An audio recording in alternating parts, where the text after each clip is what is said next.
ini Prof, sudah pernah tahun lalu bulan berapa itu Maret. Bulan Maret ya, awal-awal malah. Dan cukup berat itu waktu ya. Ya. Gejalanya apa waktu? Dan belum ada yang tahu, banyak tahu, jadi semuanya stres. Betul. Itu gejalanya apa Prof? Ya, gejalanya demam, sakit menelan, kemudian batuk, sakit kepala. Iya. Itu tapi tidak sampai sesak. Enggak. Pernah satu kali, saturasi antara 94-95. Oh ya, masih bagus. Ya, tapi masih ada. Ya. Terus setelah itu Prof tidak pernah lagi positif ya? Iya, mudah-mudahan tidak pernah lagi. Iya. Kebetulan saya juga tidak pernah. Orang rumah ada 3, 2 PRT dulu, 1 anak. Tapi kita yang lainnya ya alhamdulillah tidak. Nah sekarang ini kan masalah vaksinasi itu kita terasakan. Saya pun terasakan. Kalau Prof memang kita yakini ini vaksinasi kan, jadi masih terlalu banyak orang yang Prof. Kurang percaya. Tidak percaya. Ini saja ada tukang kerja ada 3 orang. Saya suruh datang dia tidak mau. Dia bilang saya pulang itu dokter, saya tidak mau karena ada orang vaksinasi mati, meninggal katanya. Itu berita-berita hoax semua. Itulah ini yang susahnya. Jadi padahal kita mau galakkan ini supaya kalau bisa secepat mungkin 70-80% rakyat Indonesia sudah divaksinasi semua agar terbentuk herd immunity. Sebagaimana kalau kita lihat di Eropa, di Amerika, sekarang di Jepang Olimpiade, itu orang nonton bola banyak yang tidak pakai masker. Karena dia vaksinasi. Jadi orang yang mau masuk, mau atletnya kah, mau ofisiernya kah, mau penonton kah, itu hanya memperlihatkan kartu vaksinasi. Mereka bisa berpartisipasi. Itu terbukti. Kalaupun ada mereka dapat lagi seperti Inggris, tetapi mereka tidak berat, tidak terlalu mematikan. Justru saya melihat ini di seluruh dunia ini Indonesia yang tertinggi dia punya insidensi per hari. Kematian juga tertinggi. Kemarin itu 2.000 lebih. Iya. Bisa bayangkan itu 2.000 banyaknya manusia. Luar biasa. Itulah yang saya bilang Prof. Luar biasa. Jadi Prof Idrus Paturusi ini yang sebagai idola saya, dosen saya, senior saya, kemudian beliau tidak henti-hentinya sebagai tim tangguh nasional. Mulai tsunami Aceh, beliau sudah turun. Dimanapun ada tsunami, dimanapun ada gempa bumi yang dahsyat, pasti beliau yang nomor 1 turun duluan. Amin. Ya, secara nasional di mana saja, di Palu, di Sulbar, Mamuju, Majene, terus di NTB, Nias juga, Mataram, ya. Semua beliau turun. Saya sangat mengagumi beliau ini. Tak henti-hentinya. Sampai ke COVID ini beliau juga pernah jadi pasien, tapi dia turun terus. Memang luar biasa.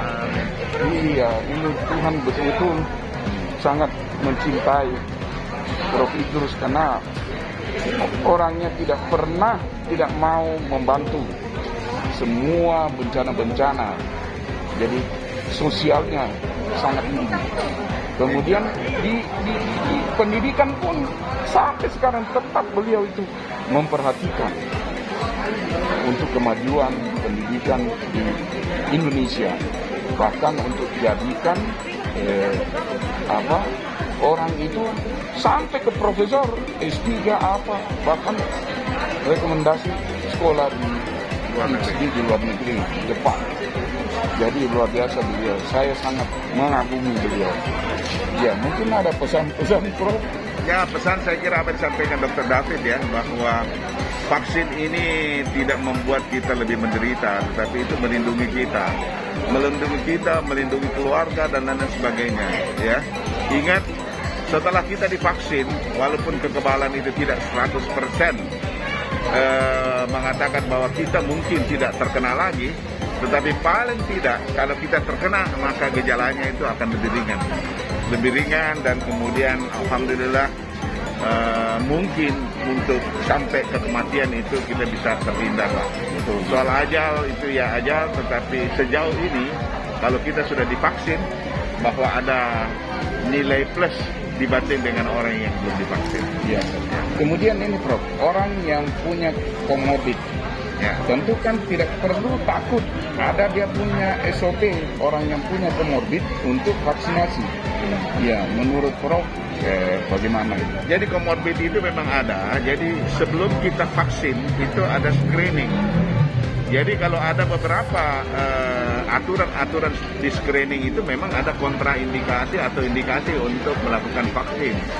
Misalnya ya, kalau misalnya dia sementara sesak nafas atau disebabkan oleh karena jantung misalnya, itu diperbaiki dulu.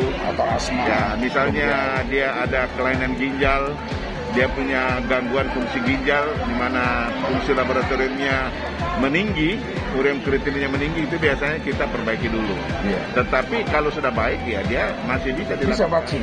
Iya, termasuk saya ini Prof. Saya kan sudah bypass. Ya. Ini bypass ini dibelah ini di dada ini. Dibongkar ini, dipasang pembuluh darah dari tubuh kita, dari tungkai ini. Ya. Ini bypass. Jadi itu komorbid juga, ada hipertensi. Tapi selama kita netralkan, itu bisa vaksin. Saya sudah vaksin ini dari bulan Januari 2 kali. Nah, saya kira orang yang komorbid jangan takut. Kalau komorbid terkontrol, diabetes juga terkontrol, itu silakan vaksinasi. Nanti diberi rekomendasi dari dokternya yang pegang. Mau hipertensi, mau diabetes, mau ada kelainan ginjal, ada gangguan ginjal, semuanya dinetral dulu baru vaksinasi. Jangan takut. Dan usia saya kira tidak pakai batasan lagi kan. Iya, sekarang kan dulu memang dibatasi sampai 59 dulu. 59, 60 ya. Tapi Iya. sekarang sudah Nggak lansia. ada lansia. Lansia itu orang pakai tongkat datang juga divaksin. Iya, mau Ya. 90 tahun pun tidak apa-apa. Yang penting terkontrol. Tidak ada kontraindikasi, mau asma apa semua teratasi, vaksinasilah. Jadi jangan dengar hoax ya. Ya. Iya, betul. Banyak sekali hoax itu. Ya, bagaimana yang menurut hoax yang ada? Ya, jadi saya kira banyak ya. Jadi membuat kita keliru ya. Bahwa habis divaksin mati, meninggal itu kan sebetulnya mungkin ada, tetapi itu kan 1-2 dan itu bisa diterangkan secara ilmiah kenapa dia meninggal. Tetapi coba lihat, kalau kita bikin 1 juta atau 2 juta atau 5 juta, sekarang kan sudah 40 juta di Indonesia yang divaksin ya. Betul. Nah, itu vaksin pertama, vaksin kedua itu hampir 20 juta. Itu kan coba lihat, kalaupun ada meninggal barangkali bukan disebabkan oleh karena vaksinnya, itu pun cuma 1-2. Jadi ya saya kira jangan kita hubungkan lah dengan itu. Kita lihat bagaimana manfaatnya ya. Kemudian salah satu usaha untuk memutus mata rantai COVID ini adalah vaksin. Walaupun ada yang lain ya, prokes, kemudian jaga jarak, 3M, semuanya itu jalan. Tetapi paling tidak salah satu itu bisa membantu, yaitu vaksinasi. Ya. Menurut Prof bagaimana? Kalau menurut saya ini sebenarnya itu apa isolasi mandiri, apa pakai prokes, itu hanya mencegah kecepatan penularan. Tetapi yang kita harus kejar di sini utamanya adalah herd immunity yang kita harus percepat. Karena kalau kita sudah herd immunity minimal 70-80%, maka kita hidup berdampingan sebagaimana virus Spanyol tahun 1918 yang sangat banyak mematikan ratusan juta, melebihi yang sekarang. Kita sekarang ini jauh lebih preventifnya, lebih tingkatkan, apalagi medsos yang begitu ambil seluruh dunia bisa melihat informasi-informasi dari WHO dan seluruh dunia. Itu kita cepat, jadi sebagian rakyat itu percaya, yang sebagian memang yang tidak percaya hoax. Kalau zaman dulu di virus Spanyol tidak ada medsos, tidak ditahu informasi dari dunia ini. Itu perbedaannya. Jadi kita harus percaya bahwa hidup berdampingan. Virus corona tidak akan hilang, dia akan sepanjang masa sampai kiamat mungkin.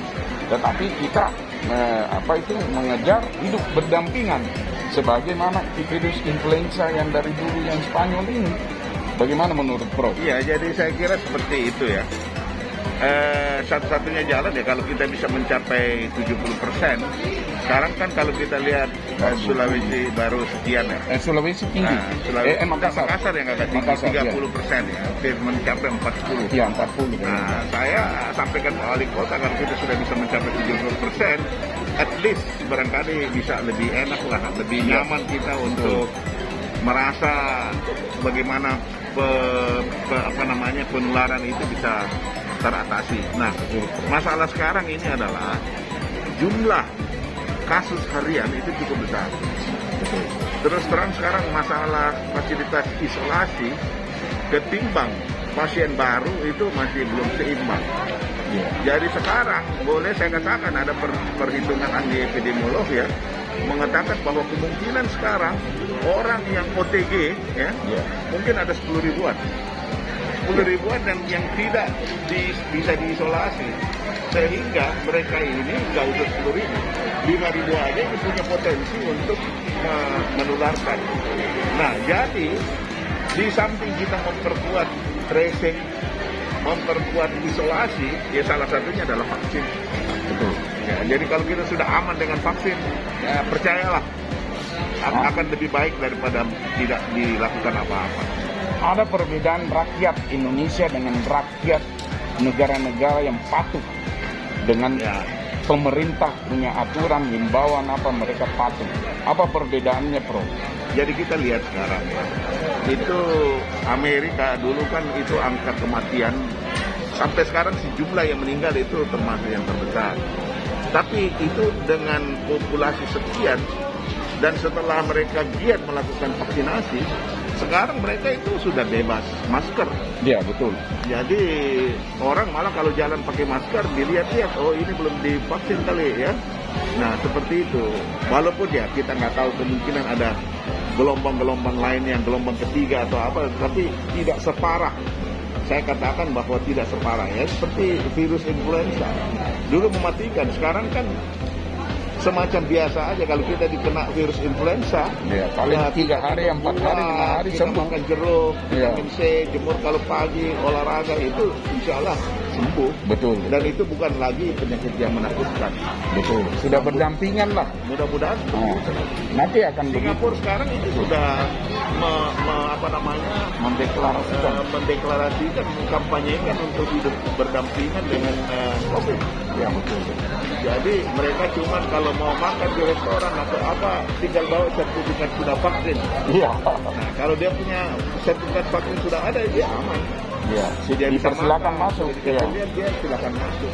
Betul. Karena kira-kira pemikiran seperti itu, pemikiran bahwa satu waktu ya sudah kira-kira seperti, apalagi kalau sudah terjadi herd immunity. Karena kita lihat imunitas itu dua. Ini kan yang vaksin ini aktif, tapi ada juga yang pasif. Pasif ini adalah orang-orang OTG yang menurut aturan WHO setelah 10 hari tanpa gejala itu dia sudah punya kekebalan imunitas dan itu pasif. Nah, kita kan bisa hitung berapa banyak orang yang seperti itu. Jadi kalau saya punya perhitungan malah kita capai vaksinasi 60% aja, kira-kira kita sudah bisa hitung orang-orang yang punya pasif imunitas itu sudah 70%. Iya, mungkin saja 30 sampai 40% itu mereka sudah terbentuk karena OTG mereka ataupun ringan. Itulah yang terkumpul biasa di tempat-tempat umum seperti di warkop. Mereka kan tidak pakai masker, minum kopi, hisap rokok. Itu mungkin saja mereka sudah OTG semua. Cuman kita harus perhatikan bahwa OTG itu sekian persen, tetapi ada juga kasus-kasus berat dan kasus-kasus kritis yang menyebabkan orang meninggal. Dan kalau kita lihat angka kematian Indonesia kemarin itu adalah tertinggi di dunia, 2000 lebih. Top score. Nah, apakah kita mau bahwa kita mati cuma-cuma?